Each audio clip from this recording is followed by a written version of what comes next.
Now here's Ted with his test of the Infiniti Q45. One of the more interesting things about the Q45 is the speculation and interest that surrounded it as it was being introduced to the North American market. At least a year before it was brought into Canada, the Q45 was the subject of intense interest both from other upscale car makers and the automotive media. Aside from the Toyota Lexus, it's unlikely any other automobile has stirred up as much advance interest. Upscale car makers like Mercedes and BMW are already looking anxiously over their shoulders at the new Infiniti. And while they're not exactly worried, they are definitely interested, and it's not hard to see why. Nissan have hit the nail right on the head with the Q45. This is a beautiful car. It has no bad side and looks good from every angle. Nissan has obviously taken some styling cues from the Germans, which is okay with me. From the rear pillar back, the Q45 is almost identical to the BMW 750iL or Mercedes 420 SEL. But the front end treatment is particularly intriguing, where the only thing marring a very well-coordinated headlight front grille arrangement is this tacky Infiniti badge. Unsurprisingly, the $56,000 price tag of the Q45 includes a plethora of high-tech engineering features. Power is provided by a state-of-the-art multicam V8 that displaces 4.5 liters and generates 278 horsepower at 5,600 RPM. Mated to an electronically controlled 4-speed automatic transmission, it'll send the Q45 from 0 to 100 kilometers an hour in 7 seconds. It also comes with tunable suspension, anti-locking brakes, a driver's side airbag, limited slip differential, and an anti-theft system. I've had the chance to put the Q45 through its paces both on the street and on a track, and it's formidable in both settings.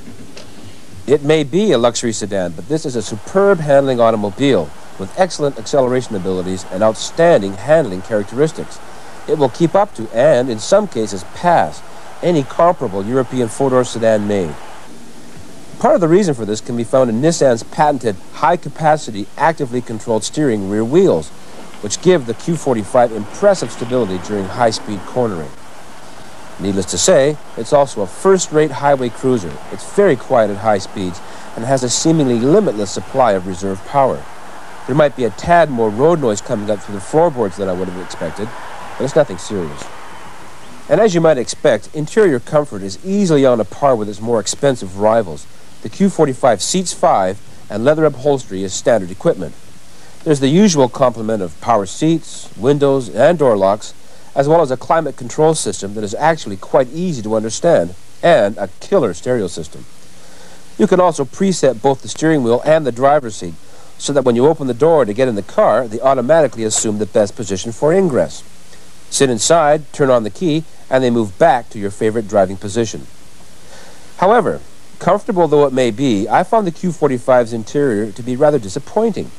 Bland is a word that comes to mind. I just somehow expected a cockpit with a little more warmth and personality. In this department, Mercedes, BMW, and especially Jaguar leave the Infiniti far behind. And let's not forget, it's taken Mercedes, BMW, and Jaguar at least 60 years apiece to get where they are today. And the Q45, although it's a splendid piece of work, still has to acquire some character, and that only comes with time. The only real competition for the Q45 comes from the Toyota Lexus LS400, but in the same general market segment are the BMW 535, the Jaguar XJ6, Saab 9000 CD, Audi V8, and Mercedes 300 series. This is some car, Tony. Well, we're not going to fall out over this one, Ted. Let's face it, it's got more character than many of its rivals, particularly the Lexus, which is still nice.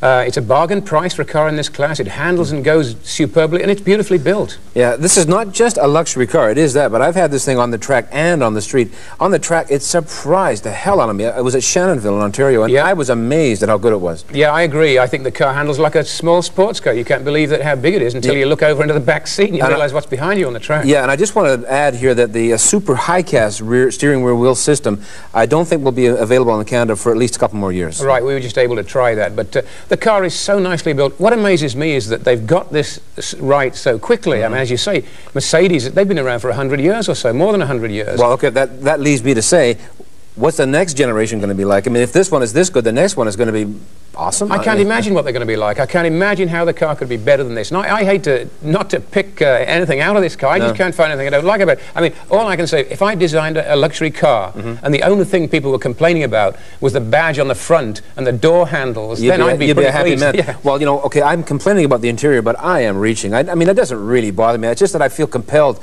to find something wrong with it. But really, I mean, it has been described as bland by some automotive journalists and so forth, and maybe they're right, but I just happen to like that rather Spartan.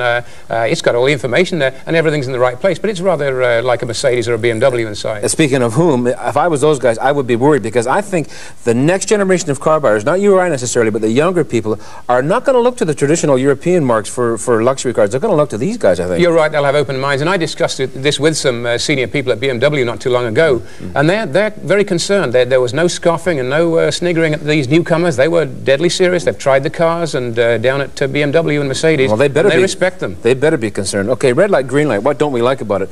Not much. Bland interior. I am reaching. I got to tell you, this car is almost perfect. The engine is a beautiful thing. Beautiful. All the features, you get so much for your money. It's crazy. Handling, can't beat it with a stick. Driving value, I got to give it a full tank. I mean, as you can tell, I can't find anything wrong with this car. Right on.